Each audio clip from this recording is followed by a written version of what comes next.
Hello and welcome to कड़क cricket. मैं हूं आपके साथ पंकज भार्गव और मेरे साथ कौन है आज स्टूडियो में?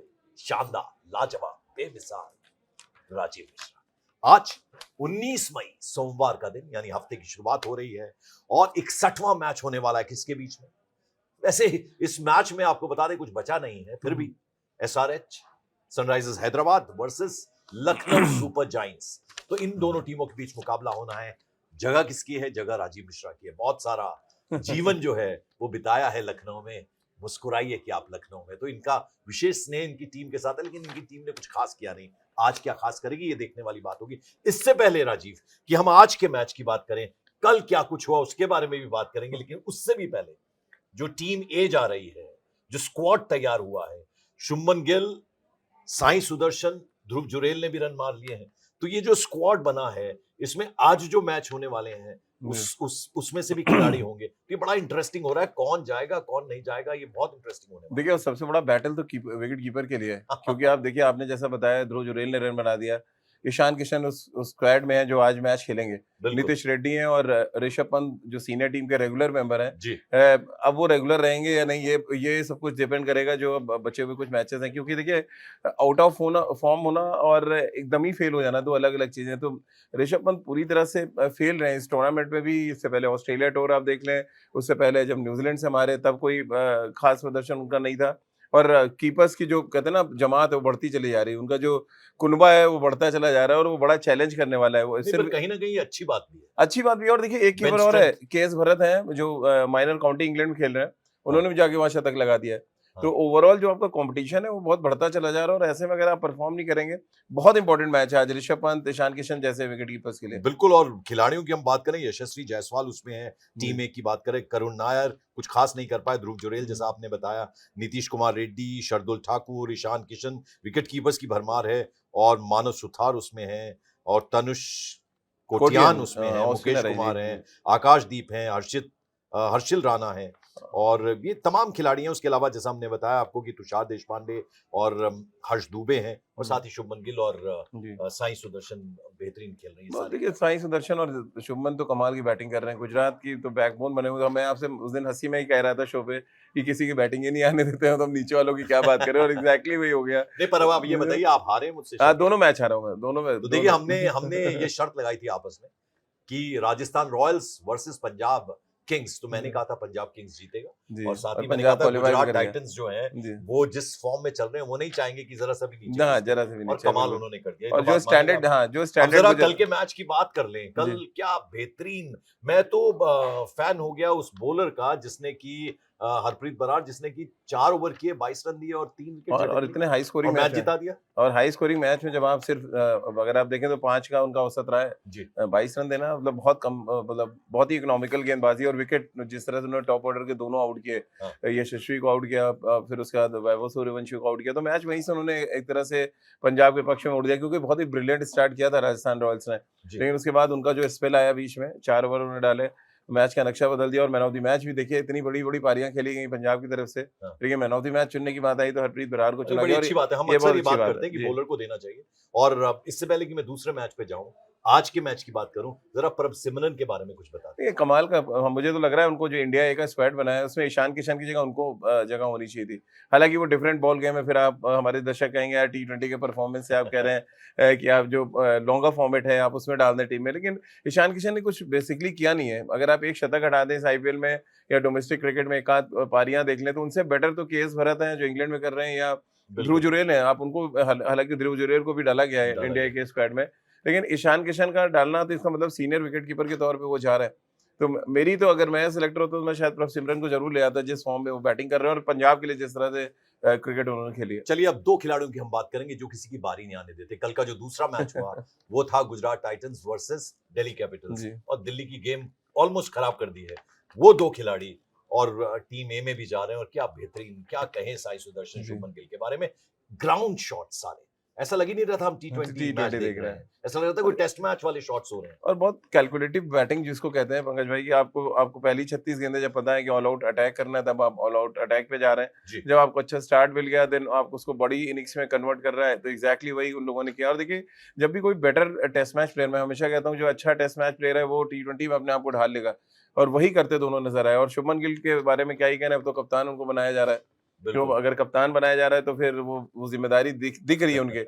और कहीं ना कहीं देखिए वो फोकस उनके चेहरे पे नजर आ रहा था, मैं टॉस के समय भी देख रहा और था गिल को। कंसिस्टेंसी है दोनों ही खिलाड़ियों कंसिस्टेंसी है, और वो जब कैप्टनसी का एक कहते हैं ना, एक भाई भले ही अभी चर्चा हो रही है लेकिन उनका नाम सबसे आगे आ रहा है कि हाँ। हिंदुस्तान के कप्तान नेक्स्ट कैप्टन कौन है, शुभमन गिल बनने वाले हैं। हाँ। और हम सब बहुत पहले, आज से 1.5 महीने पहले, आपको याद होगा शो में हमने शुरुआत ही की थी कि और इस बहुत सारे ये जो दोनों खिलाड़ी एंडोर्समेंट मिलेंगे इनको, बड़े ढेर तगड़े सारे वाले। मिलेंगे। और ये आपको याद है पंकज जी, जब शो हमने शुरू किया था तो हमने कहा था कोई ना कोई यंग कैप्टन हमें इस आईपीएल से मिलेगा जो अगले 2-3 साल इंडियन क्रिकेट की सेवा करेगा। और एग्जैक्टली अब देखिए शुभमन गिल का नाम सबसे आगे चल रहा है। बिल्कुल। अब चलिए आज के मैच की बात करते हैं। बेहद महत्वपूर्ण ये मैच इसलिए है क्योंकि ये दोनों टीमों में से एलएसजी जो है उसके कुछ चांसेस हैं। वो कैसे हैं राजीव आपको बताएंगे। बड़ा मुश्किल है लेकिन कुछ चांसेस हैं, कुछ स्कोप है। अगर एलएसजी कमाल कर जाए, अपने जो बाकी बचे मैचेस हैं वो कर दो, फिर रन रेट का कुछ चक्र पड़ेगा। तो एक अच्छी बात एसआरएच के लिए कि जो ऑस्ट्रेलियंस हमने सुना था वापस चले जाएंगे, ऐसा हो नहीं रहा। पैट कमिंस खेल रहे हैं, ट्रेविस हेड जाके आए हैं ये सब, पैट कमिंस के बारे में सुना, उन्होंने अपनी वाइफ को भेजा तो खुद नहीं गए थे। खैर ये अलग बात है। जरा अगर इन दोनों का मुकाबला देखा जाए तो एसआरएच तो एकदम थल्ले है 7 पॉइंट्स, एलएसजी 10 पॉइंट्स पर है। कैसे देखते हैं इस मैच को? और हाँ, ये सफेद रंग का पन्ना पेन हाथ में उठा लीजिए क्योंकि प्रोग्राम के आखिर में हम आपको ड्रीम टीम देंगे और आपको मालूम है सक्सेस रेट 100 में से 80% है राजीव मिश्रा का। मैं तो अब 85 भी कहूंगा। चलिए बताइए आज का मैच। चलिए तो पहले तो ये बता दें, जो पंकज भाई ने पहला सवाल किया था कि लखनऊ कैसे पहुंच सकता है। देखिए, एक तो उनको तीनों मैच अपने जीतने पड़ेंगे और उसके बाद दूसरे पे डिपेंडेंट, यानी मुंबई अपने दोनों मैच हार जाए और उसके साथ साथ दिल्ली जो लगी हुई है वो भी अपने मैच हार जाए। हाँ। यानी आप खुद तो जीतिए, दूसरे का भी हारने की प्रार्थना कीजिए, पूजा पाठ करिए, तभी आप पहुंच सकते हैं। लेकिन 3 मैच जीतना पंकज बहुत बहुत मुश्किल है लखनऊ सुपर जायंट्स का। मुंबई अपने सारे मैच हार जाए, हाँ, ये थोड़ा सा इम्पॉसिबल है। लेकिन देखिए, क्रिकेट में कुछ भी हो जाता है। और एलएसजी जब स्टार्ट किया था एलएसजी ने, तो मुझे तो टूर्नामेंट की हॉट फेवरेट लग रहे थे, लेकिन सडनली जो डिप आया उनके परफॉर्मेंस में और उनका जो टॉप ऑर्डर बहुत हैवी वेट था पंकज भाई, वो अचानक फेल हुआ। और उसके बाद आप देखिए ना, आयुष बदेनू के अलावा फिर वो तो लगता था बड़ी मीडियोकर सी टीम एक खेल रही है जिसके ना कप्तान का पता है, ना मिडिल ऑर्डर का पता है, ना ही मैच जीतना वो जानते हैं। तो लखनऊ के साथ पूरा बिखराव सा आ गया बीच में। तो आपको दुख होता होगा, आपकी अपनी बिल्कुल देखिए होता ही है। और जिस टीम को मैं देख रहा था एक समय की, बहुत स्ट्रॉन्ग टीम है, बॉलिंग अटैक अच्छा है, उनके बैट्समैन बहुत बड़े थे। अगर आप याद करें शुरू के 6-7 मैचों में तो निकोलस पूरन टॉप कर रहे थे। अब वो टॉप 10 में है जरूर, बट वो जो कहते हैं ना इम्पैक्ट, वो जो एक जो इम्पैक्ट छोड़ना चाहिए था वो नहीं छोड़ पा रहे। मिलर का बल्ला आखिर में चलना शुरू हो गया, हल्का चला, लेकिन तो बहुत मतलब आप ऐसी जगह फंस गए आके, मतलब आप एक ऐसे जगह 4 लोग पकड़ के खींचे भी तो हम निकल। तो मुझे अब बताइए ना, कारण क्या रहा कि इस पोजीशन में केवल 10 पॉइंट्स और अब पहुंचेंगे ऊपर या नहीं? हुआ असंभव जैसा लग रहा है। संभव बनेगा क्योंकि देखिए सबसे बड़ा फेलियर तो कप्तान का था, ऋषभ पंत का। अगर आप देखें 11 मैचों में 100 रन बनाए टोटल उन्होंने। तो आप एक तो ये देख लें, मिडिल ऑर्डर की जान थे वो नंबर 4 पे, वो फेल हो गए। ओपनर्स की बात करें तो मार्करम और मिचेल मार्श और निकोलस पूरन, इनकी जान थी तिकड़ी। इस टूर्नामेंट में जो इम्पैक्ट इनिशियली छोड़ा था उन्होंने, 4 अर्धशतक मार्च में लगा दिया। बाद के मैच, शुरू के 5 मैच में उन्होंने रन बनाए, आखिर के जो 6 मैचेस खेले उसमें रन ही नहीं है किसी के। तो सबसे बड़ा जो कारण है फेलियर। और दूसरा बॉलिंग का खराब सिलेक्शन। अगर आप मयंक यादव को देखें, 2 मैच के बाद फिर वो इंजर्ड हो गए, उनको 11 करोड़ रुपए में रिटेन किया था लखनऊ ने। तो अगर आपका मेन बॉलर इंजर्ड हो जाएगा, फिर आप प्रिंस यादव को खिलाए, वो भी नहीं चले। शार्दुल ठाकुर को ले आए, वो भी इक्का दुक्का मैच में उन्होंने अच्छा किया। ले देखिए दिग्वेश राठी एकमात्र गेंदबाज ऐसे हैं जिनको आंख मूंद के आप कह सकते हैं कि वो इस टूर्नामेंट की खोज रहे हैं लखनऊ सुपर जायंट्स के लिए। बाकी लखनऊ तो पूरी तरह से बिखर सी गई। और अब मुझे लग रहा है इकट्ठा होने में बहुत टाइम लग जाएगा इनको। ये जो 3 मैच जीतने की हम बात कर रहे हैं, वो जब तक कंबाइंड एफर्ट होगा नहीं, हम जीतेंगे नहीं। Only guy who was making run. अच्छा, एसआरएच की अगर हम बात करें, आप हमेशा से कहते हैं कि ओवर डिपेंडेंस जो है फॉरेन प्लेयर्स पे बहुत ज्यादा, बाकी हमारे जो इंडियन प्लेयर्स थे उन्होंने कुछ खास नहीं किया। सही बात है बिल्कुल। और अभिषेक शर्मा जिन पे बहुत ज्यादा भरोसा किया था, आप देखिए ना, उनको 16 करोड़ रुपए में रिटेन किया था। अभिषेक शर्मा, फिर इतने ही पैसे में लगभग ईशान किशन को खरीदा गया, टीम में लेके आए, फिर ट्रेविस हेड को उन्होंने रिटेन किया था और क्लासन को रिटेन किया। ये सारे खिलाड़ी चले ही नहीं अब बेसिकली। अब मिडिल ऑर्डर में मतलब क्लासन जैसा बैट्समैन नहीं चल रहा है। टॉप ऑफ द ऑर्डर आप देखें, हेड और अभिषेक शर्मा का वही हाल है। तो ओवरऑल दोनों टीमों की जो फेल होने का रीजन ये है कि एक टीम ने ज्यादा खराब बल्लेबाजी की, एक ने बहुत ज्यादा खराब बल्लेबाजी की। तो बहुत ज्यादा खराब बल्लेबाजी वाली टीम जो है वो एसआरएच है। तो देखिए, आज मैं एक नया सवाल पूछने वाला हूँ, आप ये बताइए, खराब में से अच्छा ढूंढिए, कौन सा दिलचस्प मुकाबला लग रहा है आज के मैच में? देखिए अब कुछ मुझे तो देखिए, एक तो दिग्वेश राठी वर्सेस मैं लेफ्ट हैंडर्स जो है उनको देखना चाहता हूँ, क्योंकि बहुत अच्छी गुगली वो डालते हैं। हाँ। तो दिग्वेश राठी वर्सेस ईशान, अभिषेक और ट्रेविस हेड, ये तीनों लेफ्ट हैंडर्स, हाँ। इनके खिलाफ वो कैसा, ये एक इंटरेस्टिंग मुकाबला होगा। उलट कर दें उलट कर दें तो इधर मार्च और माकरम के खिलाफ मुझे लग रहा है जयदेव उनदकट जो लेफ्ट आर्म सीमर है, और पिछले 2 मैचेस में उन्होंने सारे के लिए अच्छा किया, बट टीम भी बड़ी खराब चुन रहे थे पंकज जी। अब जयदेव उनदकट जो आपके प्योर T20 के गेंदबाज है, आप उनको खिलाए नहीं इनिशियली 6-7 मैचेस में। तो अगर शमी आउट ऑफ कलर है तो आप उनको मतलब इनिशियली ड्रॉप कर सकते थे। 5-6 मैचेस हारने के बाद आपने शमी को साइडलाइन किया, उसके बाद तो फिर टीम ही तब तक हार चुकी थी पूरा टूर्नामेंट। बिल्कुल। जिशान अंसारी की मैं बात करूं, हर्षिल पटेल, ये दोनों बहुत अच्छा किया। देखिए हर्षिल पटेल एकमात्र गेंदबाज हैं जो, अगर एसआरएच की तरफ से अगर आप देखें, जो टॉप 10 गेंदबाजों और बल्लेबाजों की लिस्ट में हर्षिल पटेल है बस, जिन्होंने 14 विकेट लिए, बाकी कोई है ही नहीं है उस लिस्ट में। अच्छा चलिए, मैं अब ये आपके ऊपर छोड़ता हूं मैं कि एक गेंदबाज और एक बैट्समैन लेना चाहें दोनों टीमों में से, या दोनों बल्लेबाज लेना चाहें, players to look out for. एक तो निकोलस पूरन 410 रन बना चुके हैं और पिछले 4-5 मैच से एकदम शांत है बल्ला जी। तो मुझे लग रहा है आज वो फायर करेंगे।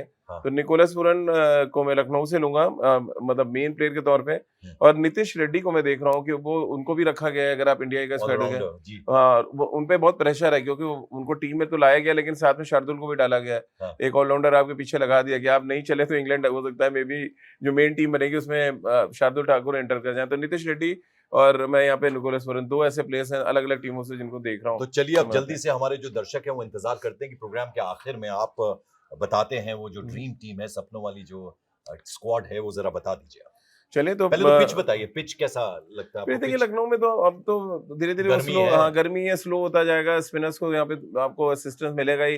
दोनों ही टीमों के पास दिक्कत ये कि इनके पास चलिए दिग्वेश राठी एक अच्छा डाल रहे हैं ball, Ravi Bishnoi off colour है, उधर तो जिशान बेचारा नया लड़का है, वो प्रेशर में आ जाता है क्योंकि फास्ट बॉलर पिट जाते हैं उधर। तो ओवरऑल स्पिनर्स है ही नहीं दोनों टीमों के पास, क्वालिटी स्पिनर्स की बात करें। बाकी तो आप खिलाई रहे कुशाल मेंडिस है उनके पास, जो दोनों हाथ से गेंदबाजी करते हैं, राइट आर्म भी और लेफ्ट आर्म भी।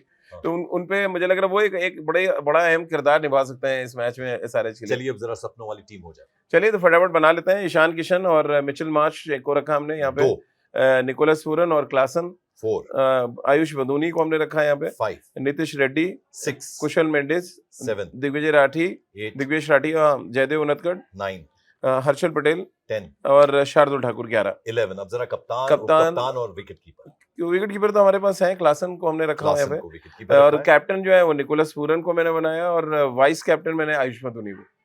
तो निकोलस पूरन और आयुष बदूनी वाइस कैप्टन। तो captain vice captain wicket keeper हमने आपको बता दिया। टीम कैसी होनी चाहिए दोनों को मिला के बना दी है राजीव मिश्रा ने। तो आप थोड़ा अपना दिमाग लगाइए और थोड़ा जो राजीव भाई ने बताई है उस पर भरोसा कीजिए और फिर अपनी टीम बनाइए शानदार तरीके से। जो वो पैसा बरसता है उसका इंतजार करिए। अब ये बताइए मुझे कि यहाँ दोनों टीमों का जो मुकाबला होने वाला है, इसमें आप वेटेज किसको ज्यादा देते हैं? क्योंकि मैं ना देखता हूँ ये जो मैच होता है एसआरएच का, उसमें कैमरा एक लेडी के ऊपर रहता है। हाँ, काव्या मारन। नहीं, आज तो दो कैमरे होंगे, एक संजीव गोयनका पे भी होगा। हाँ, तो दोनों मालिकों का जो एक्सप्रेशन है वो बहुत इंपॉर्टेंट रोल प्ले करेगा कि दोनों टीमें कैसा कर रही हैं। एज किसको है? एज तो देखिए अब काव्या मारन का हमने नाम लिया, लेकिन मैं उनके साथ नहीं, मैं गोयनका साहब के साथ ही जाऊंगा। हमारे शहर की टीम है तो मैं चाहूंगा कि गोयनका साहब मुस्कुराते हुए मैदान से लौटे। चलिए, और मेरा थोड़ा अलग आजकल मैं चल रहा हूँ, क्योंकि मैं अगर अलग चलता हूँ राजीव से तो कई बार मेरी जीत होती है। तो मेरा जो वोट है वो जाएगा काव्या मारन की टीम, एसआरएच को, सनराइजर्स हैदराबाद को। अब दिलचस्प मुकाबला होगा क्योंकि उम्मीद है कि दोनों ही जोर लगाएंगे। हालांकि एसआरएच के पास कुछ है नहीं बचा हुआ, लेकिन एलएसजी अगर मैच अपने बाकी के जो ये तीनों मैचेस हैं ये जीत जाती है और कुछ वहां का बाकी जो टीमें हैं उनका खेल बिगड़ता है, तो कुछ ना कुछ संभावनाएं बनती है। और क्रिकेट जो है वो असंभव को संभव बनाने वाला खेल है। ये दिलचस्प मुकाबला होगा, हमें पूरी ऐसी उम्मीद है। लखनऊ का इकाना स्टेडियम, मुस्कुराइए कि आप लखनऊ में हैं, इंतजार आपको है, हमें भी रहेगा। फिलहाल हम ले रहे हैं आपसे इजाजत। Thank you so much.